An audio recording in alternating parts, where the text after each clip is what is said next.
These are all brands that you definitely know, maybe even use or consume on the daily, but I bet that most of you had no idea that these brands are actually from Germany.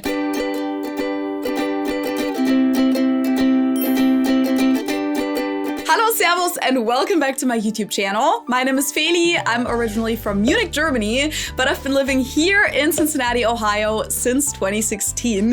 And even here on the other side of the Atlantic, I come across German brands and companies pretty much every day. Some of those are more obvious, such as car brands like BMW, Mercedes, Volkswagen, or Porsche. I think most people very much know that those are German, right? Then there are some brands or businesses in this case, where I think it's slowly becoming more known that they're German, such as the grocery stores Aldi or Lidl. I even have a whole video about how the American Aldi compares to the German one. Definitely check that out if you're interested. But for some brands, I think most people would never guess that they're from Germany. But that's why I'm here to fill you in.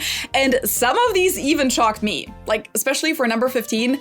My whole life, I had no idea that this was German. The first one is a meal kit service that I'm sure many of you have tried before, but even if you haven't, you've definitely come across it in an ad before. I've even collaborated with them a few times, so you may have seen them on my channel even.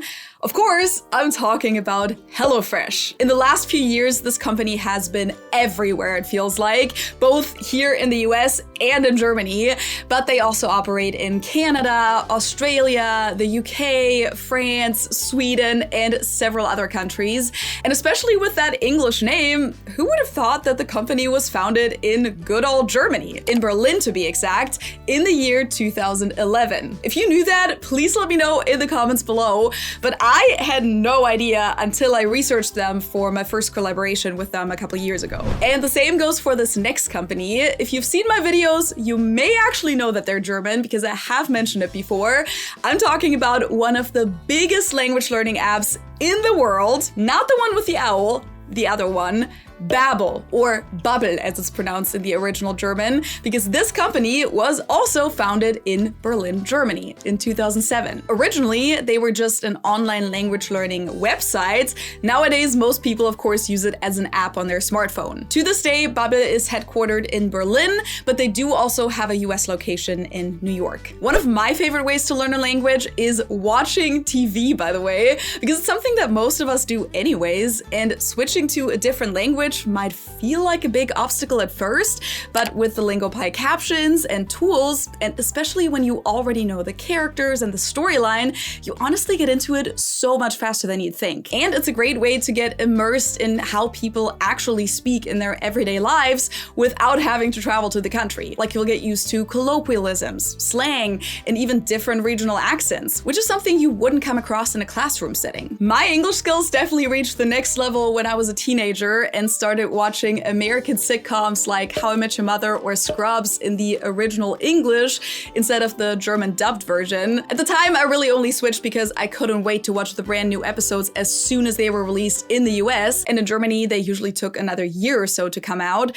but it turned out to be the best thing for my language skills. And nowadays, improving your language skills with TV shows and movies is easier than ever thanks to LingoPie, because they know exactly what you need as a language learner. So they offer dual subtitles in the target language and in English, or you can select just one of the two. The subtitles are also interactive and provide immediate translations. Dem Unterricht. You can easily pull up the transcript and skip back and forth if you didn't quite get something. You can reduce the speed, loop a segment, and add words to your personal vocabulary list to practice later. LingoPie has an extensive content library with hundreds of TV shows, movies, documentaries, music videos, cooking shows, and so on. And in addition to that, they have browser extensions for Netflix and Disney+, which means that if you want to watch any of your favorite Disney classics in German, or Spanish or any other language, or if you want to watch international Netflix shows in their original language, language, such as the German show Dark,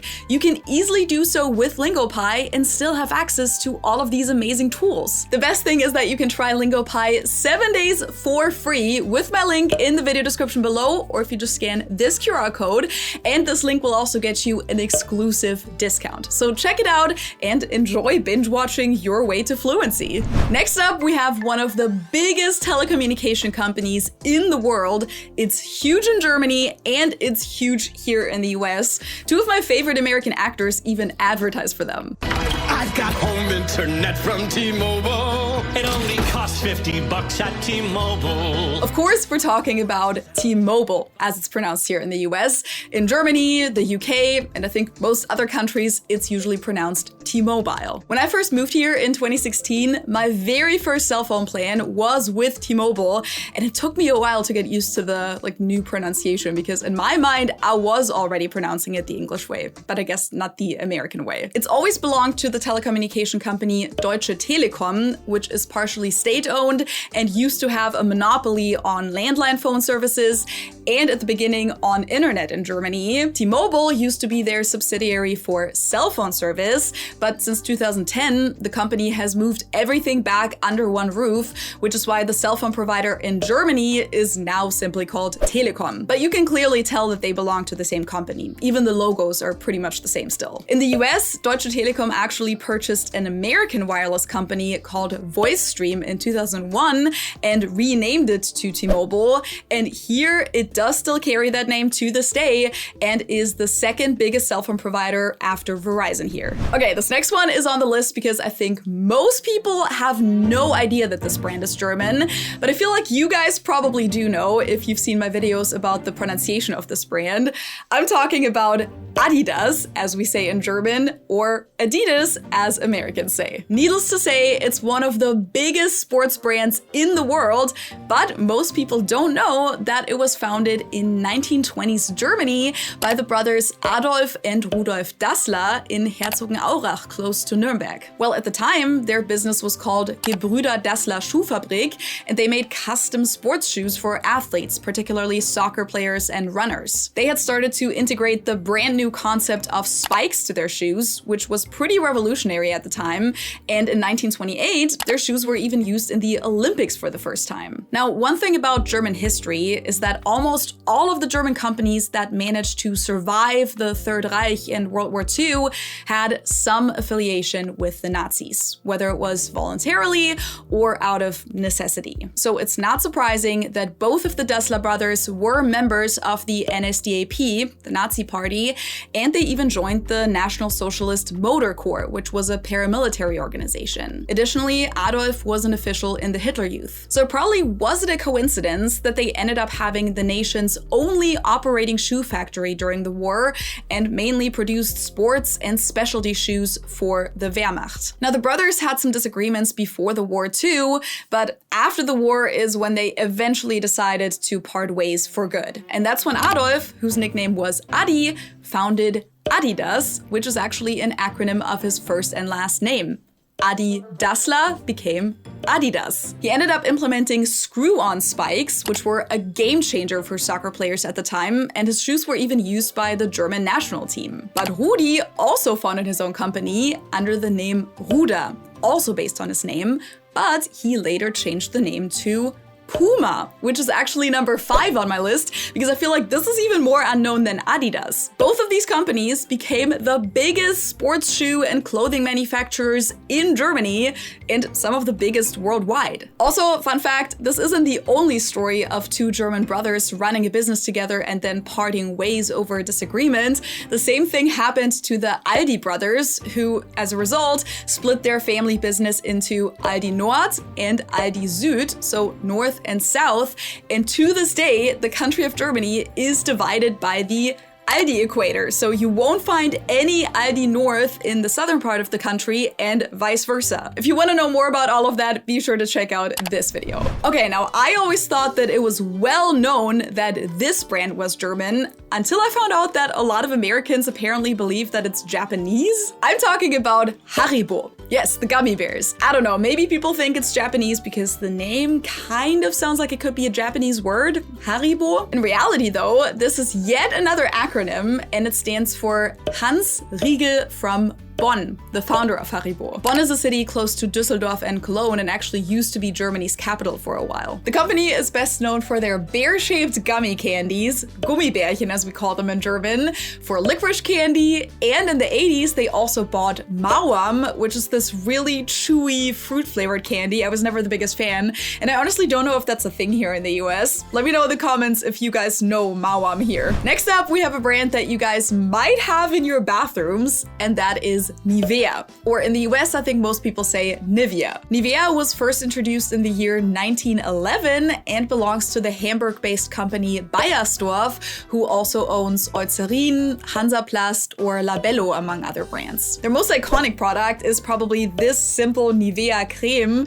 which is an all-round facial and body moisturizer, but they really make all kinds of personal care products nowadays. This is a brand that I was actually very surprised to see here in the US because in my mind, it was always connected to the German Postal Service, and that brand is DHL. DHL actually has their main US hub right here at the Cincinnati airport. Now, the story of DHL is a little more complicated though, because yes, they are headquartered in Germany, in Bonn to be exact, but DHL as a company was originally founded in San Francisco in 1969. But in the late 90s and early 2000s, the German Postal Service, Deutsche Post, actually bought more and more shares of DHL until they had full ownership. That's also why in 2002, the DHL logo was changed so that it represented the typical yellow brand color of the Deutsche Post. So today, DHL is a division of the Deutsche Post AG, but it still operates here in the US too, and all over the world really. In fact, it's one of the largest logistic companies worldwide. Okay, this is another one of those brands where I always thought it was clear and well known that this company is German, but when I came to the US, I found out that that's not necessarily the case. Maybe that also has to do with how their reputation kind of changed over the last 20 years or so, because the brand I'm talking about is Birkenstock, or in German, Birkenstock, which for me growing up was quite literally the epitome of uncool German sandals. Like the German stereotype of socks and sandals, that's this. They were also very popular to use as house shoes, which is a very common thing in Germany, and they were just always known for being comfortable, good for your feet because of the supportive footbed, and for being very high quality and durable. But they were never considered fashionable or cool in that sense. But somehow the brand has managed to turn that around, and today Birkenstocks have become this international fashion staple. So to whoever is responsible for that, good job. In 2023, the company even became publicly traded. Originally, it was founded all the way back in the late 1800s by Konrad Birkenstock, who came from a long line of shoemakers. And even though the family sold the company to a private equity firm in 2021, their headquarters still are in the German state of Rheinland-Pfalz, so Rhineland-Palatinate to this day. Let's stick with fashion for a moment, because the next brand on the list is Hugo Boss, which sells clothing, accessories, and colognes, among other things. It was founded, surprise, by a guy named Hugo Ferdinand Boss in the 1920s in Metzingen, which is in the state of Baden-Württemberg. After the stock market crash of 1929, the business was struggling, but during the Third Reich, Boss joined the Nazi Party and produced brown shirts, as well as uniforms for the Wehrmacht and the SS. And just like many other German companies who survived this time, they used forced labor during this period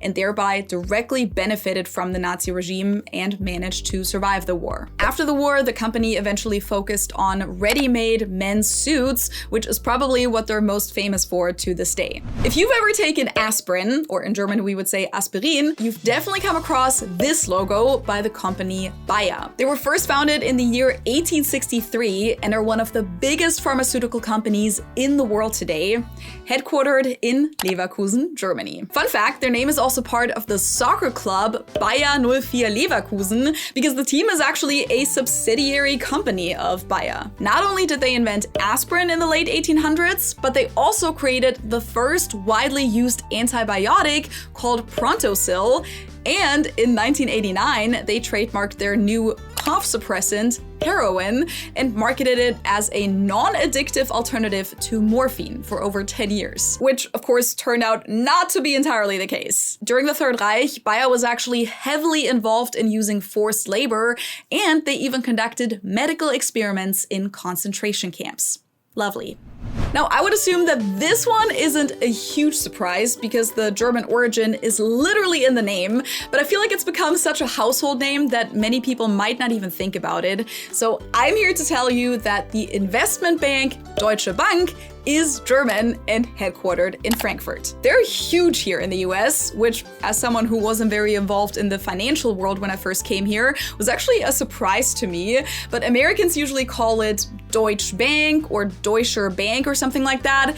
In German, it would be Deutsche Bank, and it literally just translates to German bank. That's it. It was founded in Berlin in 1870, so before Germany was even a unified country, and today it's dual listed on both the Frankfurt Stock Exchange and the New York Stock Exchange. Let's move on to a more fun category, and that is beverages. The first one being coffee. Now, I personally don't drink coffee, but I'm sure most of you guys do, and when you go to the store to get coffee filters, I'm sure you've come across these ones by Melitta. In Germany, Melitta also sells coffee. I feel like I don't really see that here in the US, but I also don't usually go to the coffee aisle a lot, so I'm not an expert. But fact is, they're a major coffee brand, which was founded in 1908 by a woman named Melitta Benz. She actually invented the coffee filter that same year. This is what it looked like at first, and in the 1930s, she then changed its shape to the iconic cone shape with the added ribs and created filter paper that perfectly fits in there. The company is still located in Minden in North Rhine-Westphalia. Okay, this one is kind of in the gray zone because it's not technically a German-owned brand, but it was invented in Germany. Fanta, or Fanta. It all goes back to the year 1942, when Germany ran out of Coca-Cola syrup due to the trade embargo that the US had established against the Nazi regime. So the CEO of Coca-Cola Germany, Max Keidt, and their chief chemist, Wolfgang Schätelich, came up with a new drink that was mainly made from byproducts, such as whey and apple pomace, mixed with sugar beets and different concentrated fruit juices. And they called it Fanta as a reference to the German word Fantasie, so fantasy. Flavor-wise, it didn't really have a whole lot in common with what Fanta tastes like today, but it kept the business running throughout the war. In 1943 alone, 3 million cases of Fanta were sold in Germany, even though apparently it oftentimes wasn't even bought as a beverage, but was used for cooking instead to add sweetness and flavor because sugar was severely rationed at the time. After the war, the Coca-Cola company regained full control over the German plant and the trademark to Fanta, but they actually decided to discontinue it in 1949. Until 1955, when a beverage company in Naples, Italy had the idea to create an orange-flavored drink,